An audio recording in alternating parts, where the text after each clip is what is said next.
Welcome back to episode 63 of Sitting Courtside. Of course, just like the first 62 episodes, it's your boy Jerry D. And just like the first 62 episodes, it's your boy, Dante T. Brought him back today, Jerry. As I was looking back at the episode last week, I was like, I didn't say Dante T. You looked a little disappointed when I didn't say that. You looked a little thrown off, so I had to bring it back. Either way, I'm getting authentically you, so I'm cool with That's it, right. man. We Always. good. But Always. to get back to where we're at now, it's about week 2, week 3-ish of the NBA season. We've been rolling. The NBA Cup has started.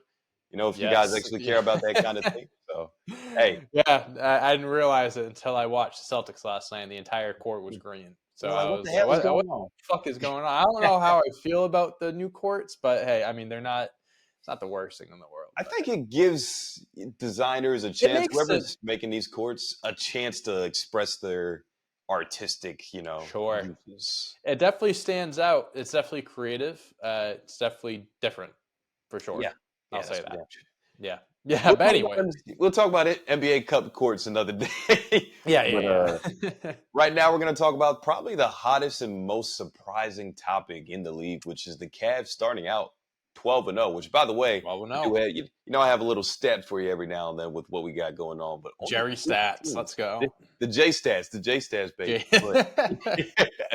But the Cavs are the 8th team in NBA history to start out 12-0, which is kind of like, wow, out of the 77 odd years or so, that's pretty dope. That team in our lifetime outside of the Golden State Warriors have managed to start out undefeated through the first 12. So shout out to them. But I guess the question is for you, is the hot start sustainable? They haven't really had a lot of tight games, but they do have one of the highest point differentials in the league in victory. So yeah, it's kind of lopsided most of the time, but they've had a few. But is it sustainable for the Cavs and Donovan Mitchell to kind of keep this run going? I mean, listen, I'm looking at 12-0 is 12-0. All right. No matter what way you look at it, that is impressive. Like you said, only a handful of teams have ever started the season 12-0. No matter who is put in front of you, your schedule, whatever it may be, that is impressive. And I want to give the flowers and all the credit in the world to Cleveland. And I know, for the most part, they're healthy, but they still are missing a few players here. Key players like Max Strus was a big player for them last year, a huge shooter. He hasn't played a game yet this year. So there's a few guys that they're missing out on. But I think this Cavs team is you watch them, and we've talked about the Cavs before, and I think you may have mentioned this, whether it was on the podcast or in a game, where it's this Cavaliers team reminds me of it like a team.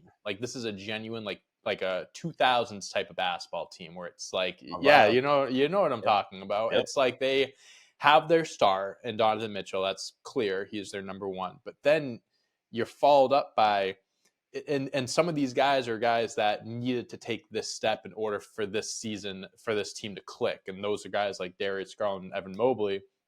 And guess what? They're off to hot starts this season. Darius Garland, 20 points. Over 6 assists a game, really seeming like he's gelling with Donovan Mitchell. Now, I know there's been a lot of questions, trade talk, someone's going to get shipped out. It seems like this is starting to look like one of the better backcourts in the NBA. And then Evan Mobley, who's averaging 18 points, 9 rebounds. I'm looking at the stats now. That's why I'm not looking at the screen. 2 assists, and over a block a game.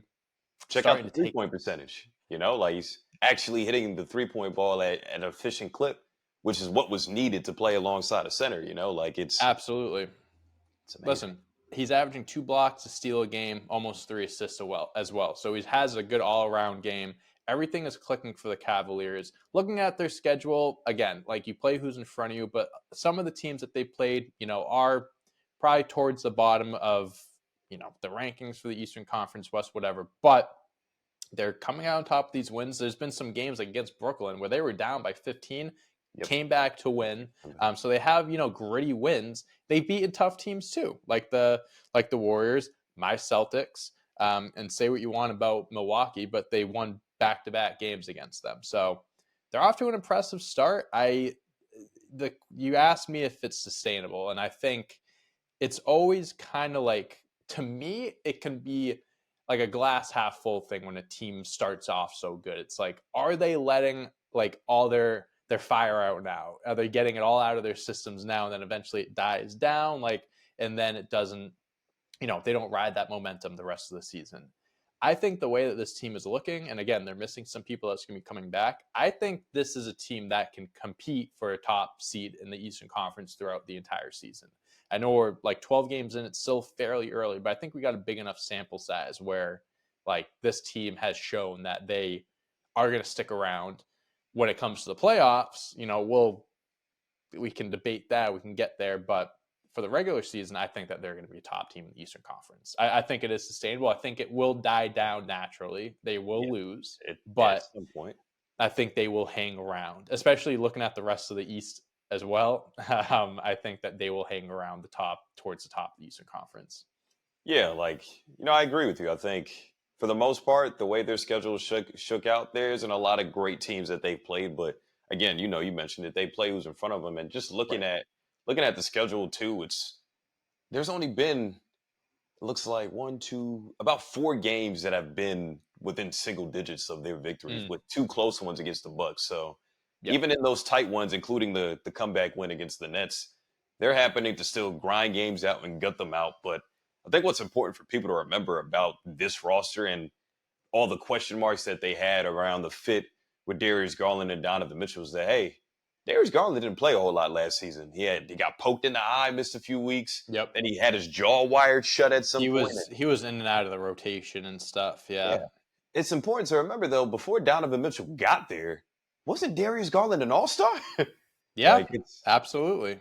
It's very much like, I get that people are looking at, oh, this is Darius Garland's coming out year, and like he's having a fantastic start to the season, which he definitely is. But when people show you who they are, you should believe them. And he showed us who he was a couple years ago. It just, we have like, what have you done for me lately? Recency bias is very much what kicks in for not just sports fans, but, in the realism of life.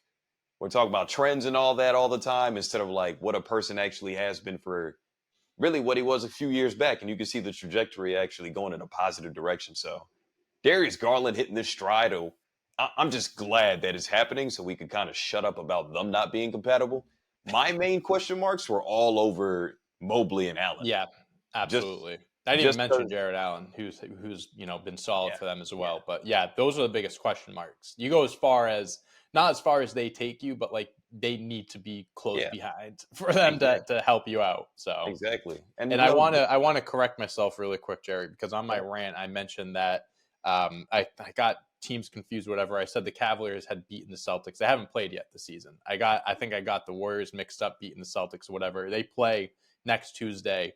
NBA Cup game. So we'll see a battle of the beasts in the East, the top team. But they have not played yet. I wanted to correct myself there. I got confused. Gotcha. Hey, great way to circle back and fix your jumper right there. Wanted to correct myself. Always looking to fix the jumper, Jerry. I don't think that'll ever be perfect. But yeah, I think like what you mentioned just a little bit with Jared Allen and Evan Mobley, that was really are they going to be able to fit?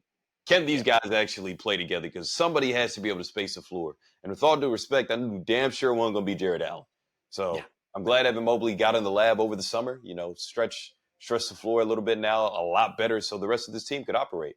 I think one of my other concerns, too, was the bench. Like, is this going to be sustainable for them? Like, I think I can know what to expect out of the starters. But when Todd Jerome comes in or, when Sam Merrill comes in, what am I looking at here? But they've stepped up. Karis LeVert and those they've done what they needed to do so far. Hey, Kenny Atkinson, he's done a good job with this team so far. And we mentioned he's worked with guys like Karis LeVert and Jared Allen in the past, so he's worked with a few of these guys. Kind of he knows how to unlock them and help them hit their full potential. So yeah, Cavs are looking good, Jerry.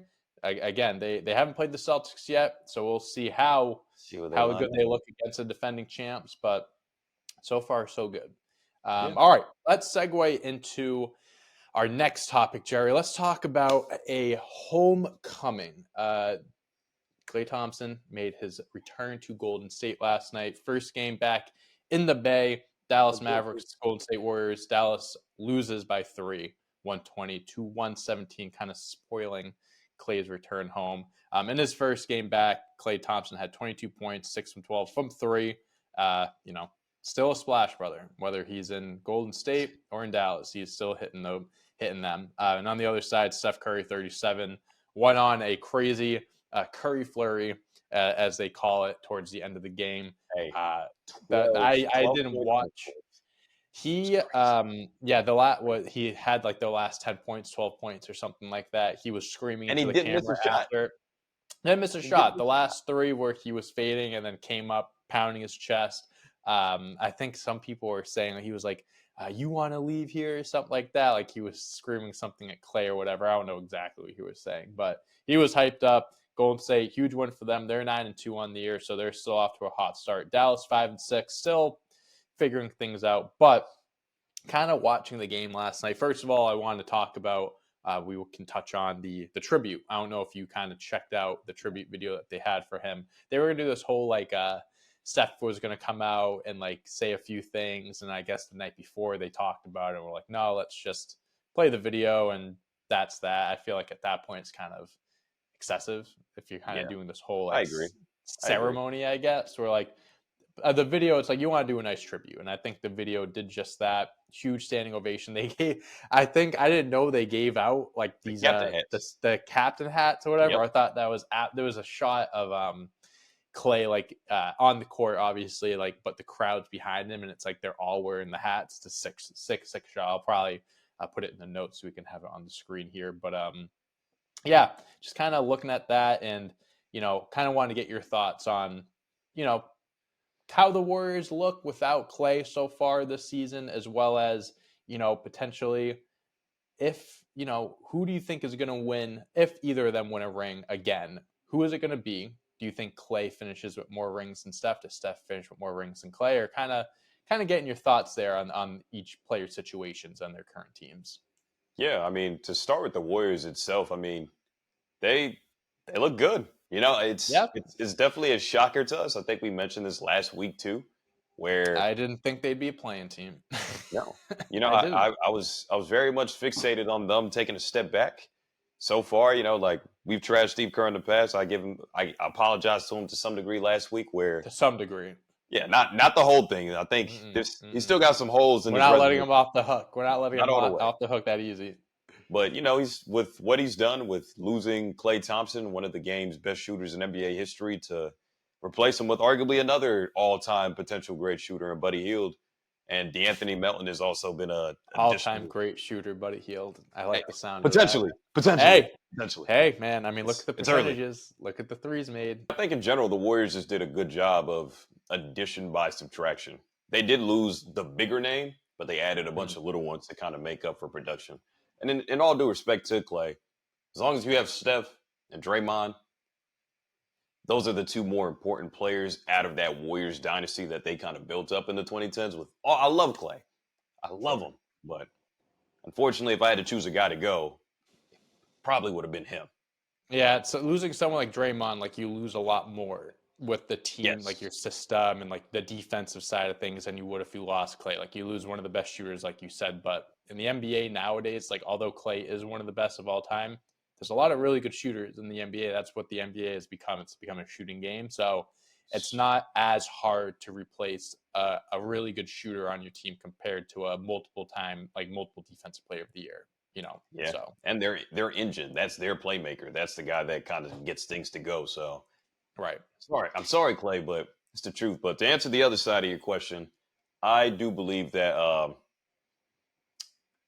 to pick who would win a championship, it's tough. Obviously, it's looking into the future. Neither could win another one for the rest of their career. You know what I mean? That's probably what I'd lean towards. But if you're gonna, the Martian's got a death beam pointed at me, I think I'm gonna say give me Iguodala. Yeah, I'm gonna say give me Clay. I still feel like the Warriors are gonna fall back down to grace. Like. Mm-hmm. They're good. They're playing really well. And I think team basketball is the stamp with, nuclear explosions every now and then from Steph. Like they could be solid for the rest of the month of November. Hell, they could win the NBA Cup, but sure, hey, have them raise that banner. Yeah, it's so disgusting. Please don't get me started on that. But I do believe that the Warriors at some point will fall to grace. That like they have hot shooting nights, and that's what's kept them afloat in the Western Conference to be tied for the first seed right now through these 11 or 12 games, wherever we're at. But it's very much like you're going to have bad shooting nights, not just at one individual player. That's going to be the team as a whole, where you shoot 30%, where you shoot 25% or whatever it is. But I see what's going on in Dallas. I know they're struggling right now, but we don't expect them to stay down there. Eventually, they'll be able to dig themselves out of that hole. They have things balance out. They have arguably the most talented backcourt with Luka and Kyrie. I think at some point in time they'll figure it out, and I think they're probably better built to last for the next few years. As to where the Warriors, is it going to be Buddy Hield? Yeah, like it's. You don't know. I know Brian Windhorst did report that the Warriors they're the biggest buyers on the market. Like they're trying to find a third star actively in the trade market. And if that happens, depending on who they pick up, maybe I'll change my tune. But for as currently constructed on November 13th on Wednesday at 11 o'clock this morning, I am gonna lean on the fence of no. I think the Dallas Mavericks and Clay have a better shot to add ring number 5 to his trophy case before the Warriors get to. Yeah, I think I'm with you on that one. More so of like the age side of things. Like I look at a player like Luka, who's in his mid-20s, who's just starting to enter his prime. Kyrie Irving still aging like fine wine, and Steph Curry, he is also aging like fine wine. We know how good he is, but then you look at he's 35. Even though I do think he'll play a few more years, he is closer to retirement than he is, being a young guy. So.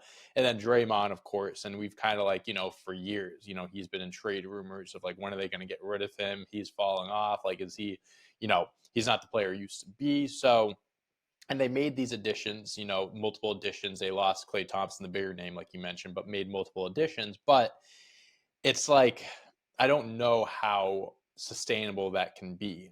They're off to a hot start, but I don't know if Steph Curry is can lead this team to a top seed in the Western Conference and, win another championship with this currently constructed team, like you said, as of November 13th at 11 o'clock Wednesday morning. Like receipts. I'm picking Dallas receipts. But, if they go out there, make a trade, because, we've talked about like his window is closing, which way you want to look at it, slowly, quickly, whatever, it's closing. Capitalize on it. Like Steph wants to be a Warrior for life. He just signed a $60 million extension for a year. Take advantage of it. Like you have him, as long as he's on your team, you can win a championship. You can be a contender. You just have to give him the right pieces. And kudos to them for gaining what they did, losing Klay and having a hot start to the year. But they need a big name player to put next to Steph and Draymond. And hey, if they're buyers, they're aggressive. I think they should. I think they should go all in for someone that's available. Who that may be, I don't know, but they should. That's the thing, though. Like at this point now. If that's the caveat that we're adding on, like that's how we feel, right? I think come April, I can see the Warriors being anywhere from 7 to 10, like be playing in that playing game, like we mentioned. But and the West is just so stacked. Exactly. So it's hard. Yeah, I don't know. It's hard anyways. You're already set up. You're in a tough conference to begin with. You need to be nearly perfect in the regular season to even avoid play-ins and this and that. Because by the end of the season, this isn't a prediction. It's kind of a spoiler. A lot of these teams are going to be within like a game or so of each other, like towards the very end. So these games matter. We'll see what happens with the Golden State Warriors moving forward. And I guess. Kind of segueing, it's kind of a perfect segue because we will be mentioning them here. I got a game for you, Jerry. We have a little segment here that we are going to be doing. It's called Contenders or Pretenders, something new that we're doing here. I have 5 teams for you, Jerry, and I just want to kind of get your thoughts on whether you think that these teams are contenders or pretenders. Still early into the season, so, smaller sample size, but just kind of looking, forward to the season, whether you think that they will continue to contend or they're off to hot starts, will fall back down to earth. You ready? Got my game goggles on, man. VR, alternate reality. Like, hey, let's go. Let's do that. And if people want more games like this, check out our shorts content here on this channel as well. Gamified content. All right. I'm just going to start with them just because we were kind of just talking about, so we'll stick with it. Golden State Warriors. Are they pretenders pretenders or contenders? I said contenders, pretenders. Doesn't matter. Golden State Warriors. I think the contenders tag is just we're talking about contending for an NBA title, and I think you could. It could be whatever you. It can be whatever your definition of contender is. It can be championship, playoff, whatever you want it to be. For them, right now, I'll give them their respect. Even though I do believe that at some point they will fall back down to earth a little bit. And when I say that, I mean fall out of the 1 seed and into like 6 or 7 or 8. Right. I think they'll make the playoffs. I can give them that nod just from what we've seen, whether that be via playing or whether that just be getting the 6 seed outright. But I'll say contender for that. To make it into the postseason, they can do that. But top 6 seed contender for sure. But not championship, no. I don't think they're better than OKC. I don't think they're better than Minnesota whenever they're actually on their P's and Q's. Even Dallas, who they beat recently at the time of this recording. I'll take Dallas. I'll even take the Lakers over them. I know they're struggling right now, but there's a few teams, Phoenix, there's a few teams out west the Nuggets, that I'll take over. They keep coming. It's rolling off the tongue a little easier now. The Rockets make it debatable. It's certain teams that I'm like, I don't know if the Warriors are better than them, but I get it's hard to bet against Steph Curry and what the rest of that Warriors team and how they're ran. So I give them respect to make it into the postseason, but I'm not going to give them the respect quite yet at this point, despite the championship DNA and the pedigree, to be a championship contender. There's too many teams better than them, in my opinion. Fair enough. Well, let's talk about a team that you already had mentioned. That's the Houston Rockets. They're off to a 7-4 start right now, Jerry, again, as of November 13th. 5th seed in the Western Conference. I kind of look at them the same way that we looked at OKC about a year or two ago. I don't think they're quite as good because they don't have an SGA or a Chet or some of those other pieces that are available. But hey, Jalen Green's pretty good. Alperen Sengun, pretty good. They have a great young core that is really just starting to figure out how to walk now. I think Amen Thompson's going to be huge. Cam Whitmore, Reed Shepherd's going to figure it out. Like, the names that they have on their roster make them a contender to make the postseason. Same thing. Kind of like the Warriors. I can't really see them taking that championship leap. It's kind of hard to leapfrog some of the teams that I already mentioned, so I'm not going to beat a dead horse here. Too young. Yeah, it's definitely, we're going to use the age thing. You got to be at least 21 and older to kind of, get in this upper echelon. And right now, their average age might be 20. You got to be 21 or older to avoid the play-in. Yes. And I think that's possible. They can do something like that. But again, the West, you mentioned it a little earlier, where, spoiler, teams are going to be about 1 to 3 games separation in terms of games behind and games ahead. So I give the Rockets the same type of, hey, you make the playoffs somehow, some way, whether it be play-in or whether it be just outright as a 6 seed or a 5 seed. It's possible. But contender for the playoffs. Championship, you're too much of a baby right now to me. All right, well, let's go to a team that, we're noticing a trend here. We're picking a team that is right above them in the Western Conference rankings. That is the Denver Nuggets, 7-3 right now. And I'll give them their respect, and I'll give them flowers. They are a championship contender. Yes, the team might not be as good as it was during the 2023 chip run, as they lost Bruce Brown, Jeff Green, and then past all season, they lost KCP, didn't replace him. But you get Russell Westbrook, who oddly enough has injected different life into this team. I give them their props, but as long as they have Jokic, it's kind of hard for me to do them the disservice of saying that they can't win a title. I think based off the matchups, he is doing a lot for them. He is. Yes. Hey, 4th in scoring, first in rebounds. He is dragging them through the mud right now. Oh. And it's crazy. His shooting splits are 56, 56, and 84. So it's like he's MVP. Those are MVP numbers. He's gonna join some elite company when he wins his 4th this year potentially. I think this year it could be a toss-up between him and SGA. It's him or SGA. It's going to be close, but numbers are crazy. But if somebody's top 5 in every single category, like every major statistical category, and they're like 55 plus wins, I don't see how you could take that away from Jokic. He'll get his 4th. It's kind of hard not to. It's tough. Tough to beat that. Nuggets, definitely contenders. Absolutely. All right. Breaking the trend here, we're actually going to move on to the Eastern Conference. I apologize, everyone, but if you look at the Eastern and Western Conference standings here, there are not many teams in the Eastern Conference to be talking about as contenders right now. So we're gonna hold off on most of the Eastern Conference teams, but we do have one. Talked about them earlier. Figured they would be on here. Cleveland Cavaliers, 12-0 start. Is it gonna continue to ride out? Are they gonna be coasting the way to the NBA Finals this June or next June? What do you think, Jerry? Contenders or pretenders? Let's slow down with this. Hey, listen. I'm not saying it's happening. Hey, 12-0, 12-0, 12-0. Hey, you know what? We mentioned earlier, right, where there's only been a handful of teams to start out, 8 teams to start out 12-0. Of those 8, 2 of them have won the NBA championship. And 2 of those teams have been the Chicago Bulls in 96 and 97 and the Houston Rockets in 95. So I don't know. It doesn't, because the Warriors went 24-0 to start out the season and lost after collapsing a 3-1 lead to LeBron James. So, kind of crazy. As for the Cavs, though, I'm actually going to give them their flowers too here. This is a contender in my mind right now. When I'm looking at the teams out east, I would still consider Boston the best just because of what they accomplished last year, and I think they still have the most stacked roster despite not having Kristaps Porzingis available yet. And they're still hanging around the top of the East. They haven't fell off at all. So kind of having this, I think they're the second best team kind of stigma for them right now. I think they can give Boston a run for their money when they actually healthy. Just because, again, the classic 2000s mold that we're seeing, that's a good way to counteract. Cavs-Boston would be a crazy playoff matchup. I know they played in the playoffs last year, but I'm like, this year with the Cavs being better, a lot better than they were last year, and the Celtics being a year removed from winning a championship, that's a serious matchup right there. I don't think there's a whole lot of serious contenders out east. There isn't. I can give the nod to Boston and Cleveland for sure. I need to see what New York looks like later.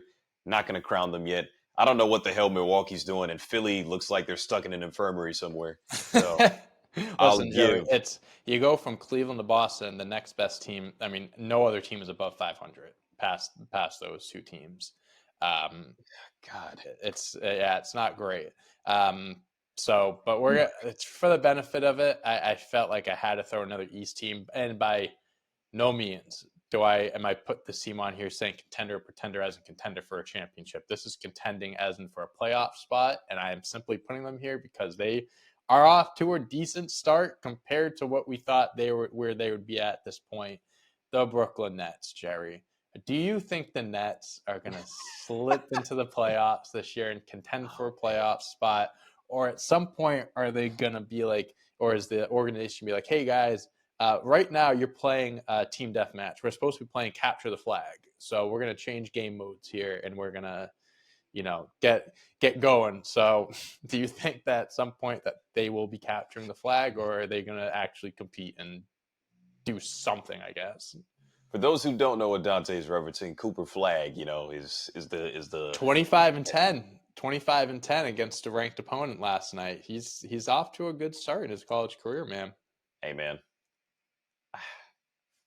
The Nets are contending for a high draft pick. That should be what they're contending for. 5-6. They're only half a game out from the 3rd seed in the East. It's like, I get it's early. They're doing their thing right now.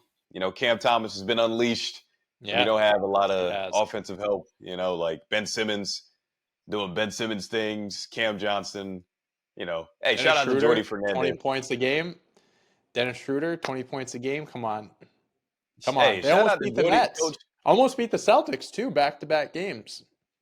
Shout out to Coach Jordy Fernandez for getting these guys right, taking the head coaching job in Brooklyn. But right now, you are not acing the assignment. To try to get they need to cut the shit and kind of be like, hey guys, like I know the East sucks and like where we are right now, but like bigger picture, grand scheme of things here, I think there's something we should be focusing on, something else here, and that is again capturing the flag. I respect. You can't tell a man to go out and lose. You don't want to have it's a bad look. You don't want to have a losing mentality by no means.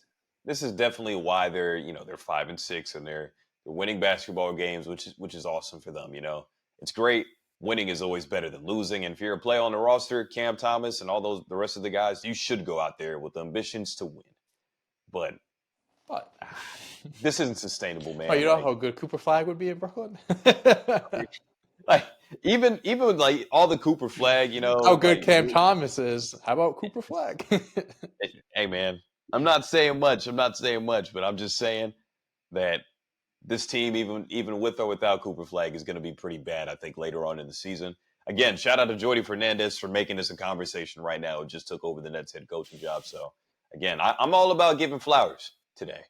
And he's done a great job, but they're going to run into a rough part of the schedule at some point. They'll fall back down to earth, or maybe somebody will be traded, because I know the Nets probably still have a fire sale going on with, Dory Finney-Smith, hey, Dennis Schroeder, potentially. A few guys. Everybody. Nobody's untouchable on that roster. Nobody. They shouldn't be untouchable on that roster. Nope. Kind of strange how the only team on this list that was a pretender was the Nets, Jerry. Kind of crazy. Shocking. I know, man. Hey, I don't know how I could do such a thing, How could you? Well, that's Contenders or Pretenders. You guys put in the comments how you think Jerry did there. If you agree, disagree with him. If you think any of those teams are Contenders or Pretenders, and any other teams that you want to talk about being Contenders or Pretenders, they know. The people who watch will know. The right answer to all of this is there's only really 2 championship contenders on this list. The rest of them, I don't care about the Warriors. I don't care about the Rockets. They ain't winning no title. And if they do, we can pull this video back up, and I'll buy me a Warriors and Rockets jersey and stitch them together. Clip that right there. We'll hopefully we don't have to go back on a cold takes exposed or whatever. Pull this up later on. Hey, you still owe me a Piston. You still got to wear a Piston shirt. I ain't forget about you from last year. Isn't there like a thing where like once the season starts, there's a reset button? Like anything last season doesn't matter anymore. We're focused on this season right now, Jerry. Come on. Sure. Come on. Let's get with the times. All right. The Pistons are not terrible this year for where they are right now. They're finally Wingstop is making a killing now. Hey, they're not looking too bad. Wingstop ain't looking too bad. Cade Cunningham doing his thing in Detroit. But okay, that's all we got here. That's all the topics we have. Jerry, before we close out episode 63, do you have anything you wanna add? Absolutely, man. I thought we'd never get here. This one goes out to my boy Dante T, man, who got his Celtics ass whooped, and also Jason Tatum broke my parlay. They didn't get their ass whooped. They only lost by 1 for the record, but Jason Tatum broke my parlay, so I was kind of upset. Tough. But Dyson Daniels and Jalen Johnson put on a show. Dyson Daniels, and I know he didn't play last night. Him and Trae Young, pretty good backcourt. Dyson Daniels was doing his thing in Atlanta. Hey, man. Jalen Johnson, too. I'm just saying, man, I was kind of shocked when I seen Atlanta put the hurting on them boys. Dyson Daniels had 6 steals?